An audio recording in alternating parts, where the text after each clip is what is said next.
thank you everyone for joining us for our ACCR's webinar on Santos and Rio Tinto AGMs. My name is Harriet Kater. I'm joining you from Ngunnawal and Ngambri country in the ACT today. I acknowledge that sovereignty was never ceded, and this always was and always will be Aboriginal land. I am joined today by my colleagues, Naomi Hogan, our Strategic Projects Lead, as well as Fiona Deutsch, our Company Analyst. And Bruce Robertson from IEEFA has kindly agreed to join us as a guest speaker today as well. So just a bit of housekeeping, this webinar is being recorded, so please bear that in mind. Our agenda today is quite tight. So please, I'm conscious that we may not have a lot of time at the end of the session for Q&A. So please use the Q&A portal to put questions up. We will, if they're relatively easily addressed, we will address them just through text. If we run out of time and there are questions that had not been addressed, we will ensure to get in touch with you and follow up to talk about your queries after the session. So the tight agenda is we'll be talking to Santos first, talking to the two shareholder resolutions that ACCR has filed with Santos on climate-related lobbying and decommissioning. We will then turn to Santos's Say on Climate vote, where Bruce will be presenting his analysis of Santos's transition plan. We'll briefly touch on the re-election of Peter Hurl to the Santos board.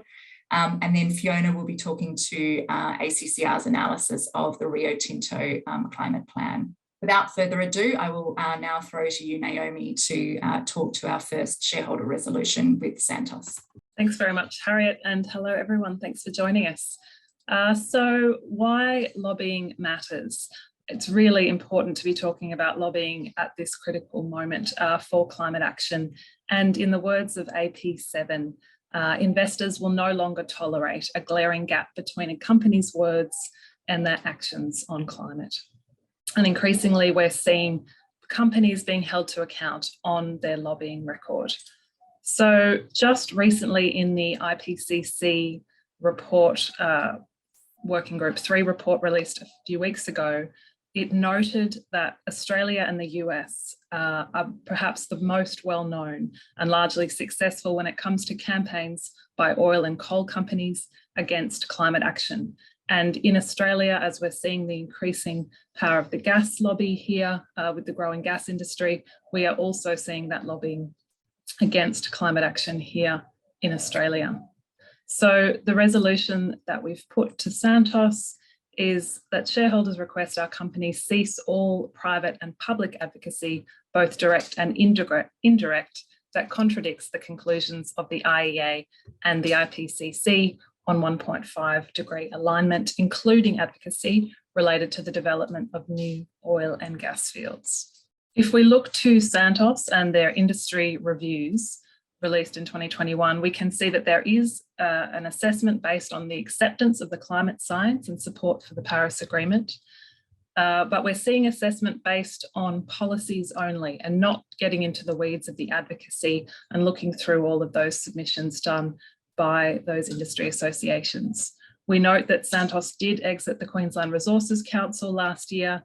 However, it joined the Asian Natural Gas and Energy Association, which is currently advocating for billions of dollars of investment across the Asia-Pacific region in new gas infrastructure, pipelines, etc. Santos's report found alignment with APPEA, the Australian Pipelines and Gas Association, etc., which is not surprising.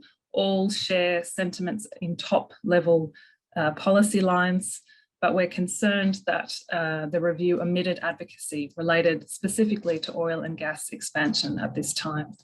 We can see this table here from Influence Map, which tracks engagement by companies, and it notes that Santos is the most active and engaged on climate change and climate change policy in Australia since 2018.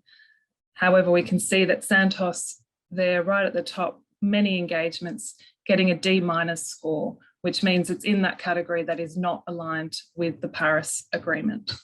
If we look at the industry associations for Santos, we can also see that the Influence Map rating puts them there with scores that are not aligned with Paris in their obstructive climate policy engagement. We know from the IEA that in order to reach net zero, we need to use either the sustainable development scenario or the net zero emissions pathway.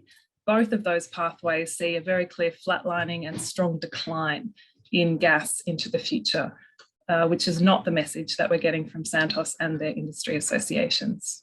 We have seen and been bombarded with report after report, particularly from ACCR in recent months, calling for more subsidies, more investment, and more favours to the gas industry here in Australia, which is against Paris alignment. We've also seen Santos building a very close relationship with the federal government. We saw this at COP26 with the Santos stand representing Australia. And we've also seen this with ACCR being able to include a 2-page spread on LNG in a recent government departmental report on the gas industry. And we're concerned that this lobbying could undermine future climate commitments by Australia and these companies, and also puts it in quite an unstable position, relying on subsidies, relying on government engagement so closely for an expanding industry when the science says it needs to be an industry in decline. So ACCR's advocacy calls for a growing role for gas in decarbonisation, calls for more subsidies, pushing development of uneconomic basins, supports net zero by 2050 in name only, supports international carbon offsets, is pushing technology instead of reducing demand and supply, is pushing more LNG through trade negotiations, and concerningly is also lobbying back against very reasonable measures that would reduce gas demand. For example, in Victoria at the moment with the gas substitution roadmap, the gas industry is arguing against those very straightforward policies. So in terms of the action Santos can take, it need not leave industry associations necessarily, but certainly it should be noted that Santos has a significant membership stake and provides notable financial contributions to these industry associations, can play a powerful role in shifting that advocacy behaviour. We note that those industry associations do serve their members on issues such as OH&S, operational workforce issues. However, it is not needed to aggressively lobby for oil and gas expansion. And I'll pass to Harriet on decommissioning. I know you touched on AP7's position statement regarding lobbying early in the presentation. Did you just want to add about them as co-filers as well? Yes, thank you. So AP7 have co-filed on this resolution and are happy to speak with any investors about the rationale behind that co-filing and the significance that they hold for moving climate advocacy into a positive space for rapid decarbonisation that is needed. Thanks very much, Naomi. Yeah, I'm presenting now on our second shareholder resolution with Santos that focuses on the issue of decommissioning end-of-life oil and gas infrastructure. This is the text of our resolution. It is a disclosure ask. It seeks that the board materially enhance disclosure on the issue of decommissioning from 2023, seeking greater granularity on the actual assets that are coming up for decommissioning over the medium term, audited asset level provisions for those assets, along with disclosure of the major assumptions that Santos has used in quantifying those provisions. The assumptions are, really dictate the quantum of funds that we're talking about, as well as an analysis of the useful life of assets using different oil and gas demand scenarios, including the IEA net zero by 2050 scenario.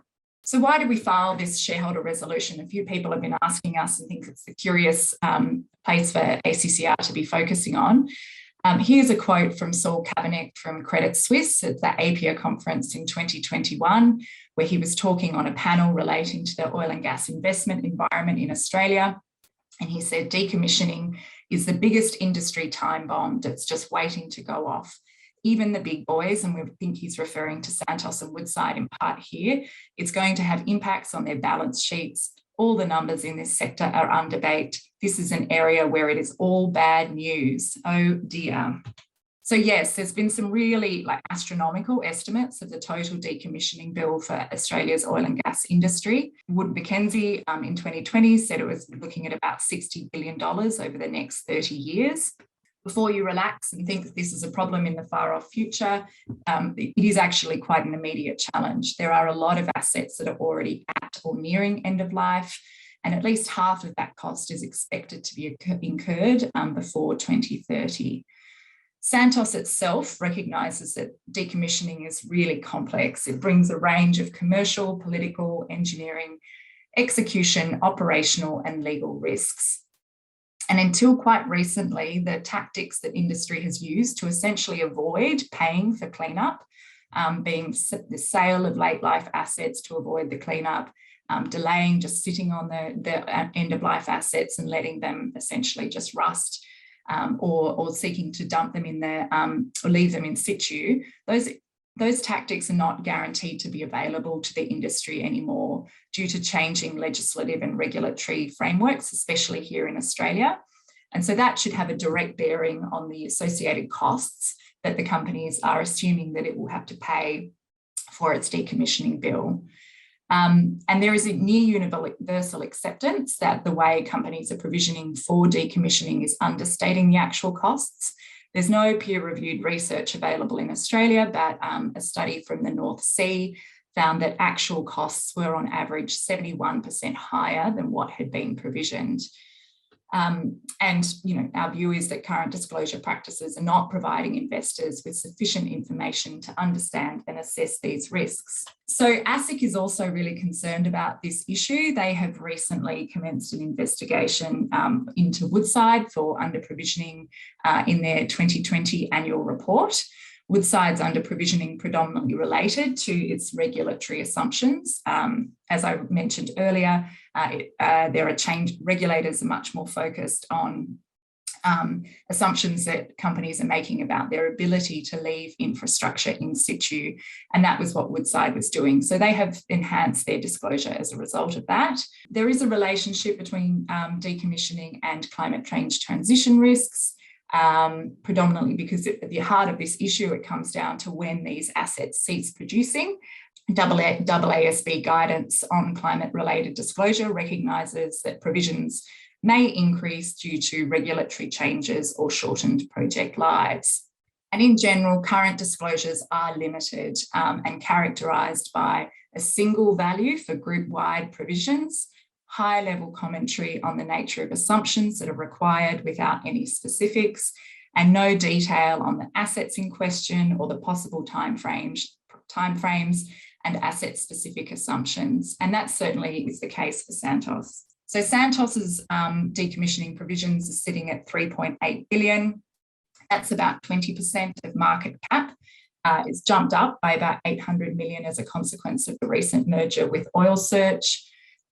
As alluded to earlier, its disclosures in the 2020 and 2021 annual report are quite high level. There's a lot of sort of chat about the nature of assumptions that are required, but nothing about the specific assumptions that Santos is applying to its quantification of provisions.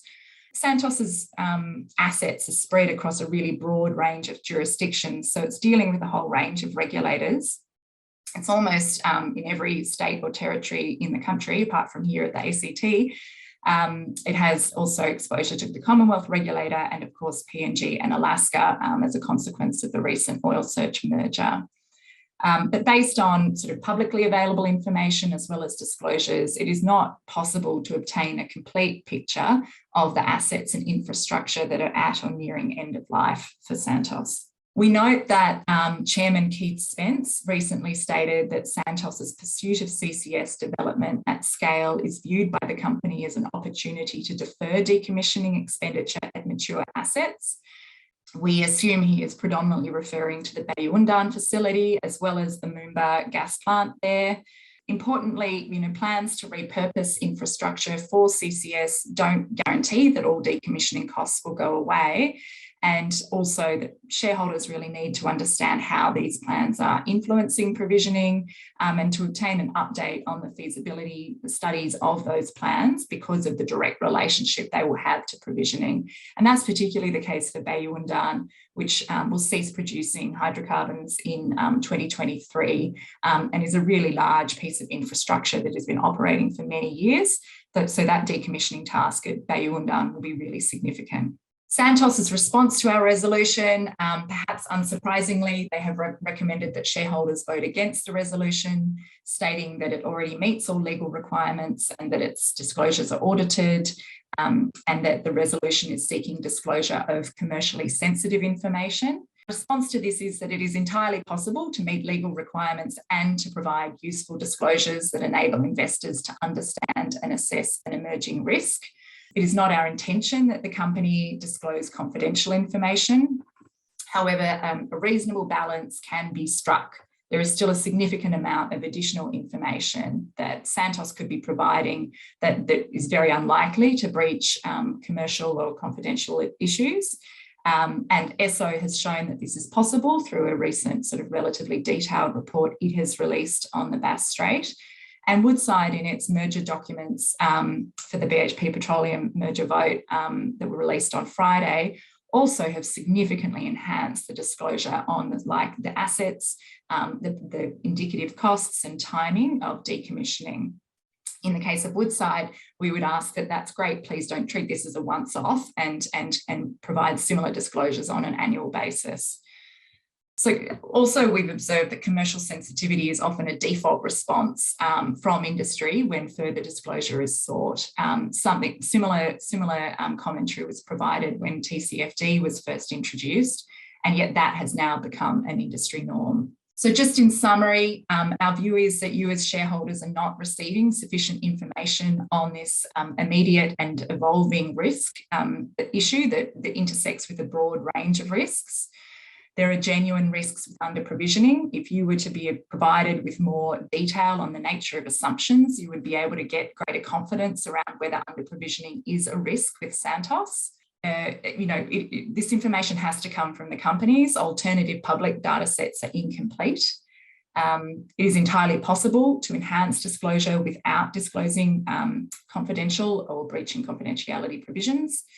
And as stated, climate change transition risks can affect provisioning, and you as investors need to know that companies like Santos are stress testing its provisions under low oil and gas demand scenarios. All right, before we throw to Bruce to talk to Santos's transition plan, I'll just quickly address a possible small elephant in the room, which is that ACCR is not presenting on Santos's sound climate vote. The main reason for this, if you're not already aware, is that in August of last year, we filed proceedings in the Federal Court of Australia in which ACCR alleged that Santos had engaged in greenwashing in its 2020 annual report by embellishing its environmental credentials in a way that is misleading, deceptive, or likely to mislead or deceive. Our particular concerns related to Santos's claims that the natural gas it produces is clean and provides clean energy. It also that it claims to have a clear and credible plan to achieve net zero Scope 1 and 2 greenhouse gas emissions with undisclosed qualifications and assumptions, particularly regarding the role of carbon capture and storage. Because the 2022 climate report that is the subject of Santos's vote overlaps significantly with the substance of our claim with the Federal Court, we would undermine these proceedings if we were to undertake detailed analysis and provide any sort of advocacy on that vote. Fortunately, IEEFA has undertaken this analysis, and I will now stop sharing and throw to Bruce to present the outcomes of his work. Yeah, look, we've taken a close look at Santos's climate report, and we have to put it in context, first of all. And that's the methane emissions are growing very strongly. Now, methane emissions are 25% of all greenhouse gas emissions are methane. And if we look in 2020, methane emissions grew at the fastest rate since records began in 1982. Now, NOAA have just completed their 2021 assessment, and unfortunately blew 2020 out of the water, and its emissions, methane emissions in 2021 grew at the fastest rate since records began in 1982. So what we are seeing is we're seeing not only growing emissions, but an acceleration in the growth trend. I don't need to remind you that basically to be Paris compliant, we need to reduce methane emissions and greenhouse gas emissions, not increase at an ever-increasing pace, which is what we are currently doing. So if we have a look at Santos's climate report, and if you've had a good read of Santos's climate report, you would note that it's an annual report. Unfortunately, they don't actually tell you what their emissions did in the last year. It's a bit like a managing director standing up before an annual general meeting and not mentioning what revenue figures were for the last year or what net profit figures were for the last year. You have to go to page 53, I think, from memory of the report to find a table from which you can extract these numbers, which we've done for you, that shows that Santos's emissions in 2020, 2021 were up 53%. Now, those are using the metrics that Santos itself uses in their climate report. Over the last 5 years, Santos's emissions are up 94%. And this gives you a true indication of what the company has been up to. I think it's really important to note that the numbers outlined in Santos's climate report are wrong. If you look globally, wherever emissions are actually measured rather than estimated, the emissions from gas and LNG production are found to be multiples of those claimed. There was a recent study by Stanford University of the methane leaks in the New Mexico portion of the Permian Basin. It was an extremely comprehensive study, and it found astonishing results that basically that section of the Permian Basin was releasing emissions that were 6 times, 600% greater than EPA emissions. Now, look, there's systematic fraud in Australia going on as well with methane emissions. In Australia, the estimates in the national inventory are taken from Jazeera, the gas industry funded and gas industry controlled arm of the CSIRO. And one of Santos's 5 core operations is coal seam gas in the Bowen and Surat Basin. And according to an international study that actually measured the methane emissions in the Surat Basin, the national inventory figures are out again by a factor of 200 to 300%. The IEA has also stated that emissions are wrong, and that they estimate that methane emissions from the energy sector are 70% higher than official figures. Look, we don't need to remind you, I'm sure everyone knows the International Energy Agency's famous quote that no new natural gas fields are needed in the net zero emissions scenario, but beyond those already under development. Santos is clearly not reading that and not paying heed to that. They're not the only people saying that. The UN Production Gap Report also says that for oil and gas. You see here production consistent with 1.5 degrees sees production falling from last year.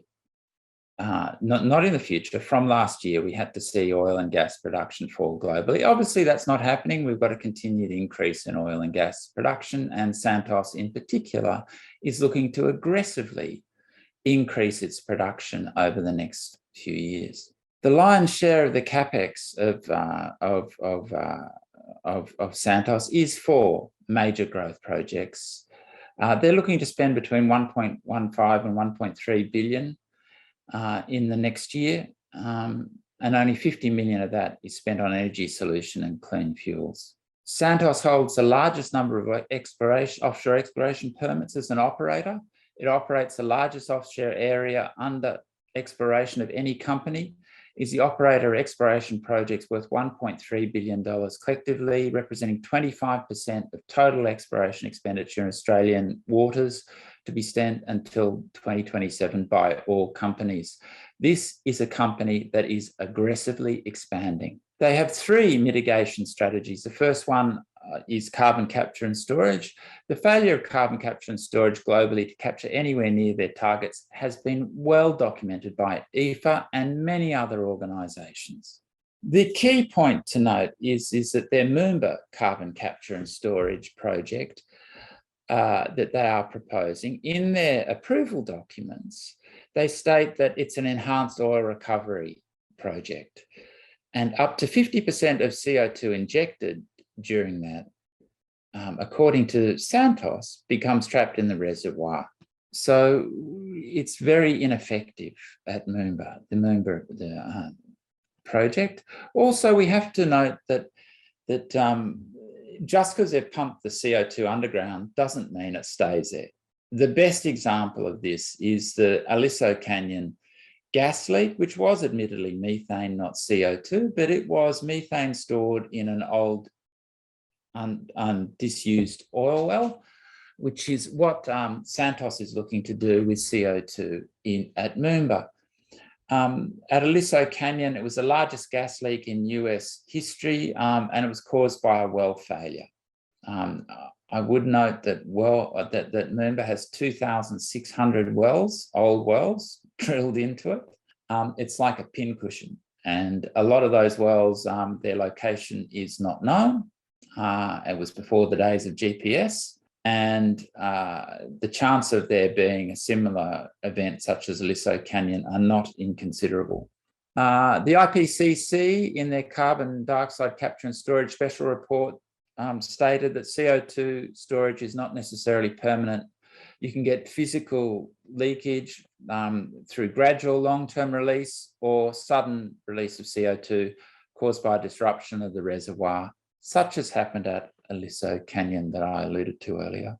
The BBYCCS CCS project, really is a fig leaf to disguise the fact that Barossa is the dirtiest gas by a long way to be produced in Australian offshore waters for LNG.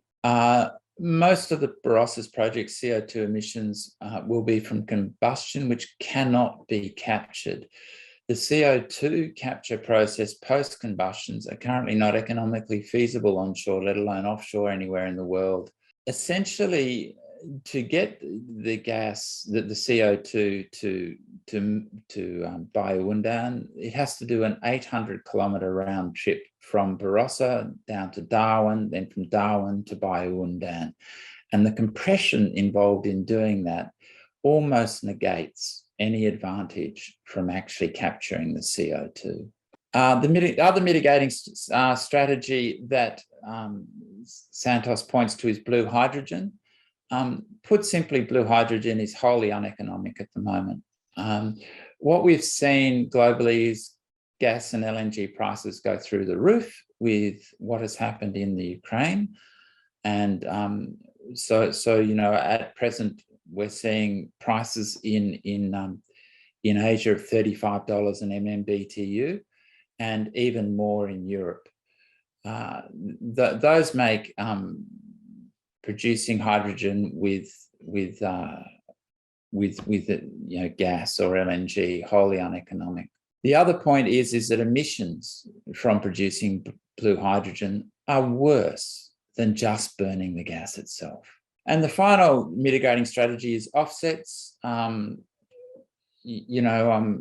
offsets are created in the Emissions Reduction Fund and are called ACCUs. They've been heavily criticised by a former member of the Emissions Reduction Fund Expert Reference Group, Professor Andrew McIntosh. Around 70 to 80% of the ACCUs issued to those projects are devoid of integrity and do not represent real and additional abatement, Professor McIntosh said. He was particularly critical, if you look at that, his research, he's particularly critical of the fact that a number of the forests have been planted in areas that cannot sustain forests, they're arid areas. He's also been critical of the fact that a lot of the ACCUs are developed from granting ACCUs to farmers not to chop down trees, that in all likelihood they wouldn't have chopped down in any case because the land that they're on is too steep or not valuable enough for farming to remove the trees. Removing trees is an expensive process. If we look at Barossa as a practical example, between 2014 and 2019, the emissions intensity increased by about 30% as newer projects release higher greenhouse gas emissions than old ones. Basically, we've run out of the cheap, low carbon dioxide gas that's near shore, and the gas we're producing these days is further offshore, much more emissions intensive, both to get the gas back to shore, and the reservoirs themselves have higher levels of CO2 as a general rule. If we have a look at, it's a classic example of Santos's lack of regard for the climate, Barossa, because it is looking at producing gas well before it has put in place any plans, any concrete plans to capture the CO2 at Bayu. So how does Santos think it's going? If we look at their key performance indicators from their annual report in 2021, even the company itself thinks that it's only barely met the threshold, whereas every other target it has, as you can see from the graph, they've performed better. And that's the end of my presentation. Basically, I don't think in any way, shape or form Santos's current plans align with the Paris Agreement. Thank you. Thank you very much, Bruce. Sounds like your dog was feeling quite animated about your presentation as well. I just thought I'd flag for those of you who have already read our investor brief on our resolutions from front to back. You may have seen we also included a recommendation for shareholders to vote against the re-election of Peter Hurl, who is the chair of the Environment, Health, Safety and Sustainability Committee at Santos. That recommendation relates to some of the items that Bruce just commented on, relating to Santos's significant expansion plans, as well as its failure to set Scope 3 emissions reduction targets and a general lack of climate competence on the Santos board. We will ensure that that analysis is available on our website. And yeah, now I will throw to you, Fiona. Okay, so hi everyone, I'm Fiona Deutsch. Thanks for joining us today. I'm a company analyst in the National Climate Team, and I'm going to be presenting our analysis of Rio Tinto's Climate Action Plan. So Rio Tinto has mirrored BHP in providing their say on climate vote to shareholders on a 3-yearly basis. This means the next time you, as investors, will vote and have a say on Rio's Climate Action Plan will be in 2025, and that's halfway through this critical decade for decarbonisation. The key point that Glass Lewis made in their recommendation to vote against BHP's CTAP, so their Climate Transition Action Plan last year, was that in a rapidly evolving landscape, 3 years is just not enough time. Standards and expectations are shifting quickly, and there is a substantial risk, particularly if a substandard plan is sanctioned under a 3-yearly vote regime, that there is insufficient incentive for a company to enhance its commitments in the meantime. The good news is that in October last year, Rio Tinto made a significant climate strategy announcement. The company lifted its Scope 1 and 2 emissions targets quite ambitiously, so 50% by 2030, and they moved forward that 15% target to 2025. The company also allocated a significant amount of funding to meet those targets, committing to $7.5 billion and expressly committed to align capital expenditure to the Paris Agreement and limiting warming to 1.5 degrees. Now, this plan is nationally significant, particularly in the decarbonisation of our national electricity grid, as Rio Tinto is one of the largest users of electricity in this country. But it's not all good news. The company still remains a member of at least 6 industry associations that have climate lobbying practices that are misaligned with the Paris Agreement. And this was informed by Influence Map's recent assessment. Now, Rio recently did their own assessment and found that 3 associations were partially misaligned with their own climate policies. And these were the Mineral Councils of Australia, Queensland Resources Council, and the National Mining Association based in the States. Now, the other thing we're noticing is it's less about focusing on Rio's negative advocacy and more about a question of where is the positive advocacy?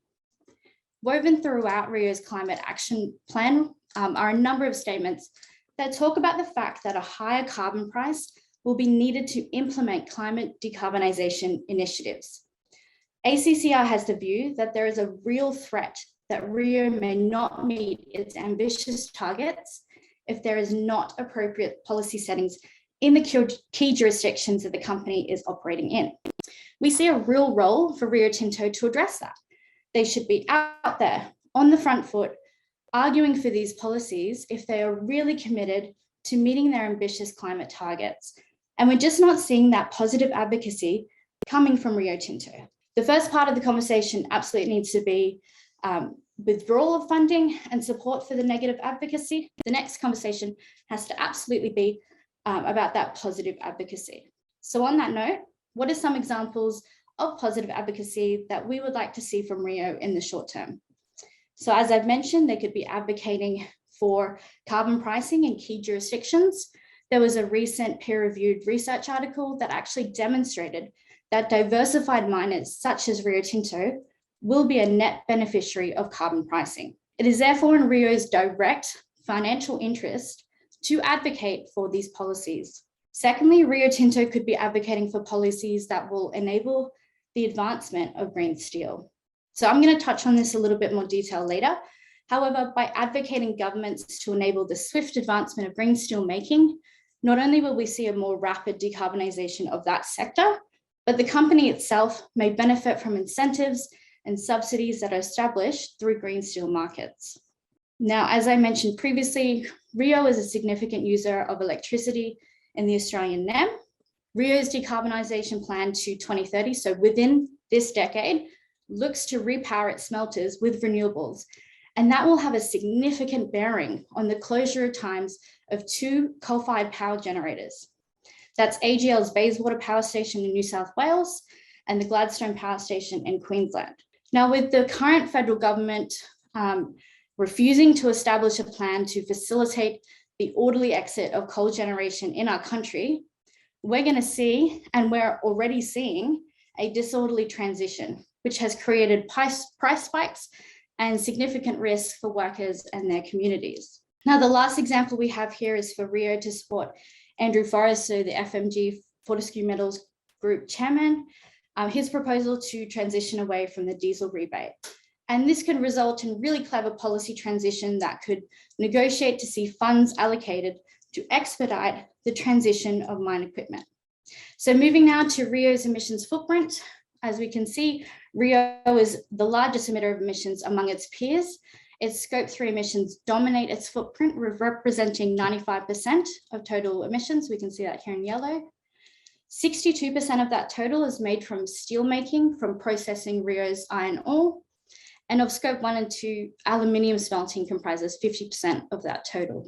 So here we've summarized Rio's recently updated reduction targets.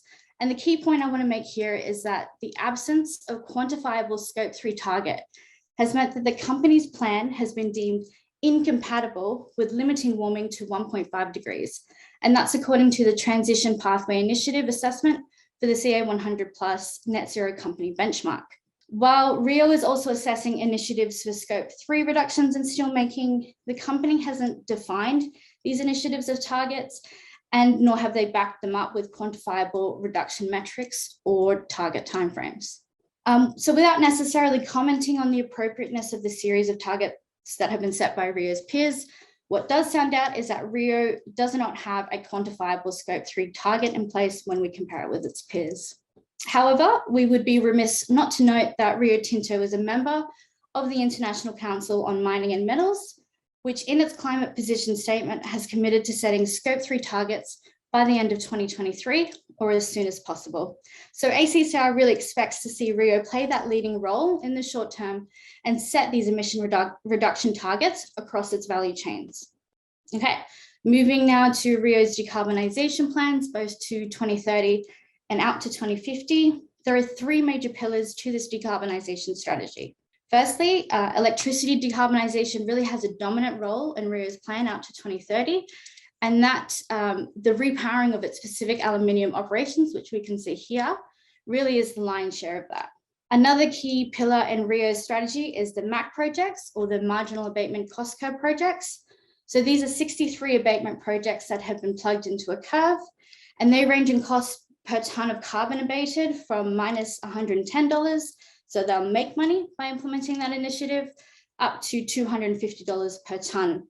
So even with their internal shadow price of $75 per tonne of carbon abated, a number of these projects in Rio's MAC curve are deemed uncommercial. 44% of the 63 projects have come from NPV negative projects. So again, this is an example of that initiative threatened by the absence of any comprehensive carbon pricing policy. Now, the third major pillar is other, which you can see here and there. And that includes ELISIS, which is the decarbonising of Rio's aluminium smelting process using anode technology. They've got energy efficiency projects, and we should note that they will require a carbon price for commercialisation and the use of offsets. So Rio hasn't firmly committed to capping the use of offsets.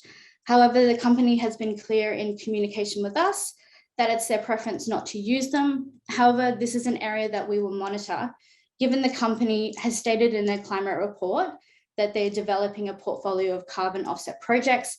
And it's really unclear how much of this 4.1 million tonnes of carbon abated in this pillar is attributable to offset use.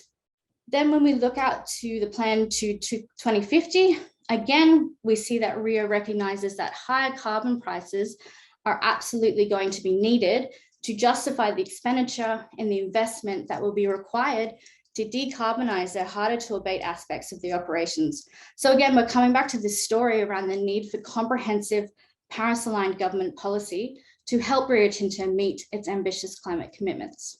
On Scope 3, steelmaking emissions are very material and dominant, as I mentioned previously, representing 62% of the company's total carbon footprint. The steel industry on its own comprises of approximately 8% of global carbon emissions.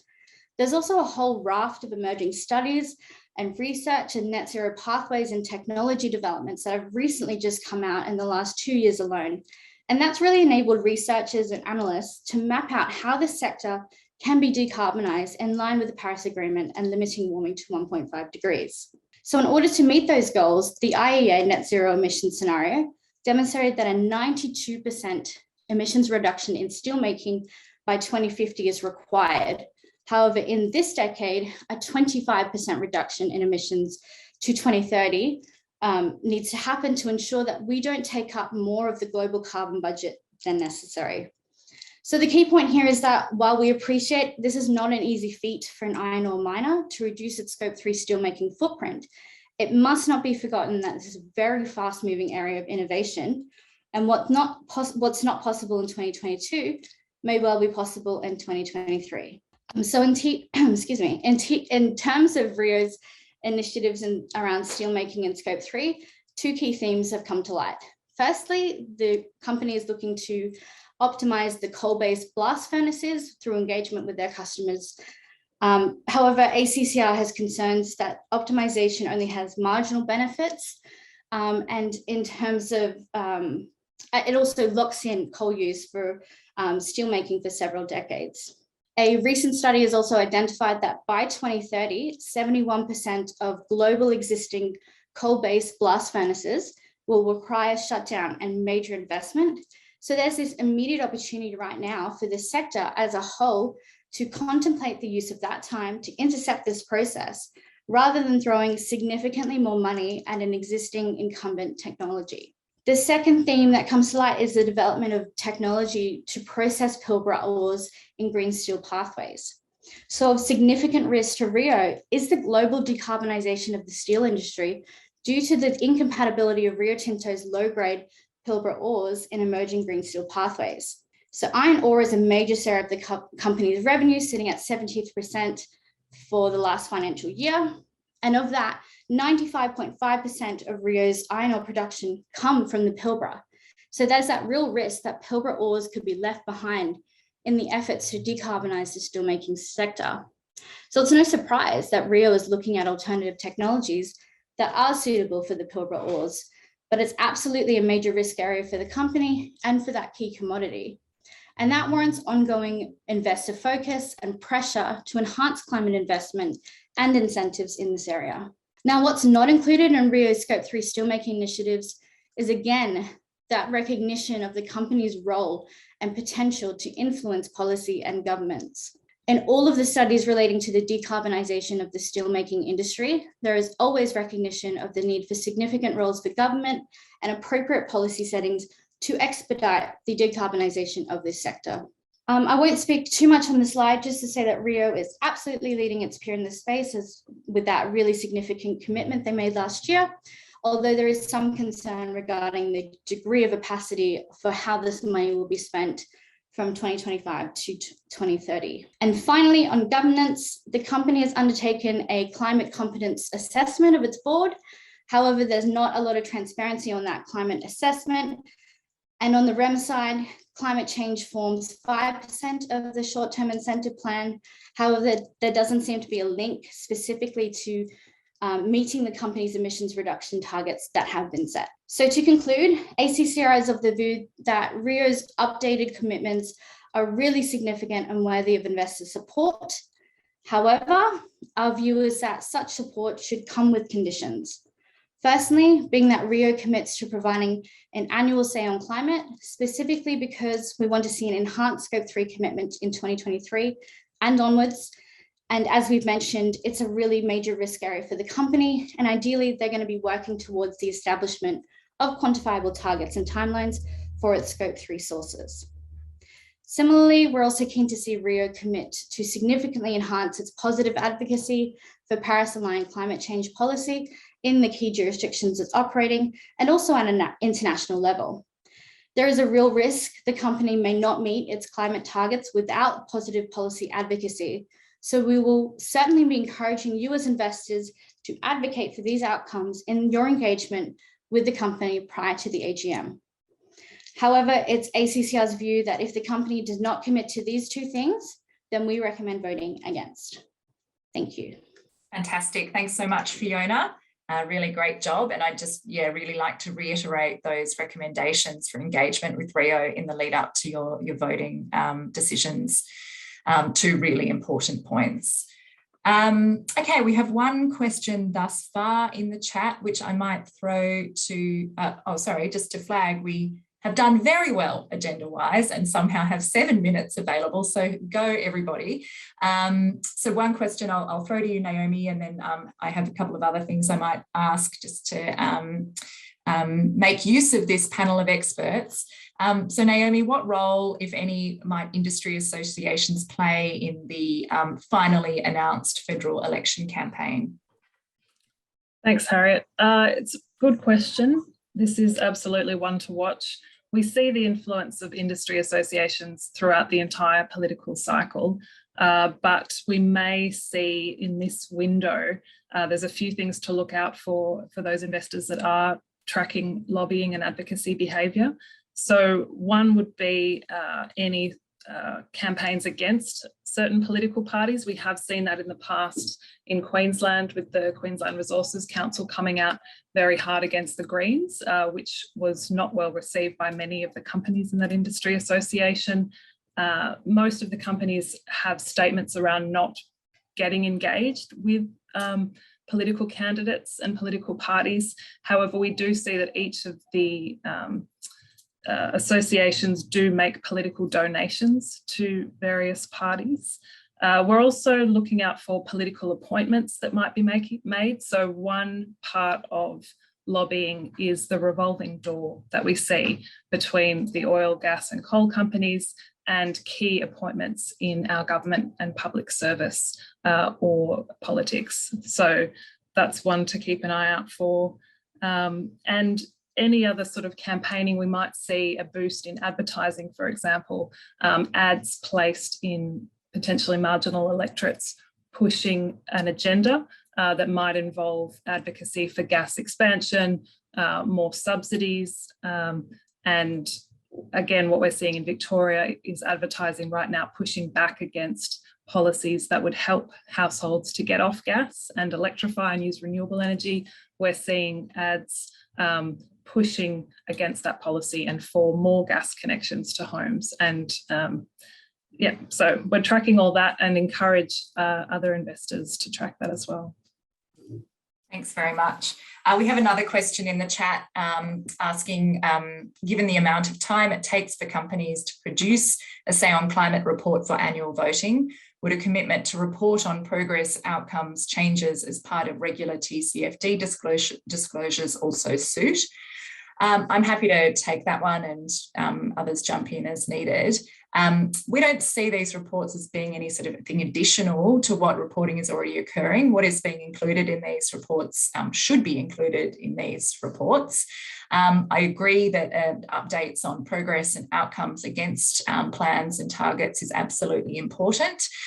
We are seeing some companies commit to providing both a vote for shareholders on the substance of the plan, as well as a vote on progress against the plan. And we do think that that voting mechanism increases the kind of focus and potential for accountability with the company. So absolutely supportive of reporting on progress. Would be great to see that coupled with a vote as well. If anyone has anything else to add on that, otherwise I'll move on. No. Bruce, I thought I'd ask a question of you. At ACCR, we're always a bit conscious about sort of appearing negative Nellies and always sort of saying, don't do that, don't do that.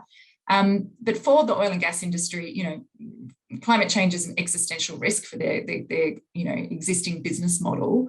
What do you have any views or comments on what the transition opportunities are for this sector? Oh, look, I think it's a really interesting question. It's sort of like one of those classic business school places, you know, that, you know, they do at Harvard, you know, how do you define your business? At the moment, Santos is defining itself as an oil and gas company. It's not defining itself as an energy company. And that's the key point. If it defined itself as an energy company, it could look to redeploy capital from the hugely profitable at the moment gas industry into you know, energies of the future. And really that's it. What we're looking at in gas is a declining future, and you don't have to believe me when I say that, but you should believe the share prices of Woodside and Santos on the Australian stock market. You really should. And if you look at the long-term trend for those share prices, they've been appalling performance versus virtually any other sector on the stock market.